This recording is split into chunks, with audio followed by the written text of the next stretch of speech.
S, ಈಗಾಗಲೇ ನಾವು ಗಿಲ್ಲಿ ಊರಲ್ಲಿ ಇದ್ದೀವಿ. ಸಾಕಷ್ಟು ಜನರನ್ನು ಮಾತಾಡಿಸುವಂತ ಪ್ರಯತ್ನ ಮಾಡ್ತಾ ಇರುವಂತದ್ದು. ಅದ್ರ ಜೊತೆಗೆ ಮತ್ತೊಬ್ರು ಹಿರಿಯರಿದ್ದಾರೆ, ಮಾತಾಡಿಸುವಂತ ಕೆಲಸ ಮಾಡೋಣ. ಯಾಕಂದ್ರೆ ಗಿಲ್ಲಿ ಅವ್ರನ್ನ ಬಹಳಷ್ಟು ಹತ್ತಿರದಿಂದ ಆಗಿರಬಹುದು, ಬಹಳಷ್ಟು ಯಾಕಂದ್ರೆ ಇದೇ ಊರವರು ಆಗಿರೋದ್ರಿಂದಾಗಿ ಗಿಲ್ಲಿನ ತುಂಬಾ ಹತ್ತಿರದಿಂದ ನೋಡಿರ್ತೀರಾ. ಎಷ್ಟು ಖುಷಿ ಆಗುತ್ತೆ, ಯಾಕಂತಂದ್ರೆ ಈಗ ಚಿಕ್ಕ ಹುಡುಗ ಆಗಿದ್ದಂತ ಗಿಲ್ಲಿ ಇದೀಗ ಒಂದಿಷ್ಟು ದೊಡ್ಡ ಮಟ್ಟದಲ್ಲಿ ಬೆಳೆದು ಒಂದು ಕಾರಲ್ಲಿ ಬಂದು ನಿಲ್ಲುವಂತ ಪರಿಸ್ಥಿತಿ ಒಂದಿಷ್ಟು ನಿರ್ಮಾಣ ಆಗಿದೆಲ್ಲ. ಎಷ್ಟು ಖುಷಿ ಇದೆ ತಾತ ನಿಮ್ಗೆ? ಪಕ್ಕ ಚೆನ್ನಾಗಿ ಫುಲ್ಲು ಖುಷಿಯಾಗಿದೆ. ಬಡಸ್ಥಾನದಲ್ಲಿ ನಾವು ಬೆಳೆದವರು, ಅವರು ಬೆಳೆದವರು. ಬಡಸ್ಥಾನದಲ್ಲಿ ಬೆಳೆದು ಮುಂದೆ ಬರುತ್ತಲ್ಲ, ಅದಕ್ಕೆ ಸಂತೋಷ ಪಡ್ಬೇಕು. ನೋಡಿ, ಬಡತನದಲ್ಲಿ ಎಷ್ಟೊಂದು ದೊಡ್ಡ ಹೆಸರು ಮಾಡಿದ್ದಾನೆ. ಎಷ್ಟು ಖುಷಿ ಇದೆ? ತುಂಬಾ ಖುಷಿ, ತುಂಬಾ ಖುಷಿ ಇದೆ. ತುಂಬಾ ಖುಷಿ. ಇಲ್ಲೇ ನೋಡಿದ್ರಾ ಗಿಲ್ಲಿನ? ಎಲ್ಲಿ ಓಡಾಡ್ತಿದ್ರಾ? ನಾವು ಚಿಕ್ಕದ್ರಲ್ಲಿ ನೋಡಿರೋದು ಅಷ್ಟೇನೆ. ಓಕೆ. ದೊಡ್ಡವರಾದ್ಮೇಲೆ ನೋಡಿಲ್ಲ ಅಷ್ಟೇ. ಚಿಕ್ಕವರಿದ್ದಾಗ ಹೇಗಿದ್ರು ಗಿಲ್ಲಿ, ಏನ್ ಕತೆ ಅಂತ?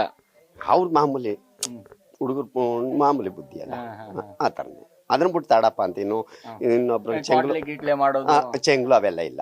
ಒಂದು ಸ್ವಾಭಿಮಾನ ಜಾಸ್ತಿ, ಸ್ವಾಭಿಮಾನ ಅತಿ. ಏರಿಯಾದಲ್ಲಿ ಕ್ವಾಟ್ಲೆ ಮಾಡೋದು ಅವೆಲ್ಲ ಇಲ್ಲ ಇಲ್ಲ, ಏನು ಇಲ್ಲ. ಏನಂದ್ರೆ ಬಹಳ ಶಿಸ್ತಿನಿಂದ ಇರ್ತಿದ್ರು. ಒಬ್ರು ತಡಪ್ಪ ಅಂದ್ಬಿಟ್ಟು ಒಂದು ಮಾತಾಡಿದ್ರೆ ಅಯ್ಯೋ ತಿರಿಯಾಕ ಮಾತಾಡ್ಬೇಕಲ್ಲ ಅನ್ನುವಂತ ಇದಿಲ್ಲ, ವ್ಯಕ್ತಿ ಅಲ್ಲ. ವ್ಯಕ್ತಿ ಅಲ್ಲ. ಸರಿ, ಯಾರೇ ಆದ್ರೂ ಕೂಡ ಕೂಡ ಹಿರಿಯರಿಗೆ ಗೌರವ ಕೊಟ್ಟು ಮಾತಾಡುವಂತ ವ್ಯಕ್ತಿ, ಅಂತ ವ್ಯಕ್ತಿ. ಅಂತ ವ್ಯಕ್ತಿ ಆಗಿರೋತ್ತೇನೆ ಅವನು ಭಗವಂತ ಮಲೆಮಹದೇಶ್ವರ ಅವನು ಒಳ್ಳೇದು ಮಾಡಿದ. ನೋಡಿ, ಎಷ್ಟರ ಮಟ್ಟಿಗೆ ಖುಷಿಯಾಗಿದೆ, ಎಷ್ಟು ದೊಡ್ಡ ವ್ಯಕ್ತಿಯಾಗಿ ಬೆಳೆದಿದ್ದಾನೆ, ಎಷ್ಟು ಸಂಭ್ರಮ ಇದೆ, ಏನ್ ಕತೆ. ಯಾಕಂದ್ರೆ ಈಗ ಗೂಗಲ್ ಅಲ್ಲಿ ಹುಡುಕಿದ್ರು ಕೂಡ ದಡದಪುರ ಎಲ್ಲಿದೆ ಅಂತ ಗೊತ್ತಾಗೋದಿಲ್ಲ. ಬಟ್ ಗಿಲ್ಲಿಯಿಂದ ಇಡೀ ಊರು ಗೊತ್ತಾಗ್ತಾ ಇದೆ. ಇನ್ನು ಮುಂದಕ್ಕೆ ಇನ್ನೂ ಗೊತ್ತು ಮಾಡ್ಬಿಡ್ತಾನೆ ಊರ್ನ, ಊರು ಇನ್ನೂ ಗೊತ್ತು ಮಾಡ್ತಾನೆ ಅವನು.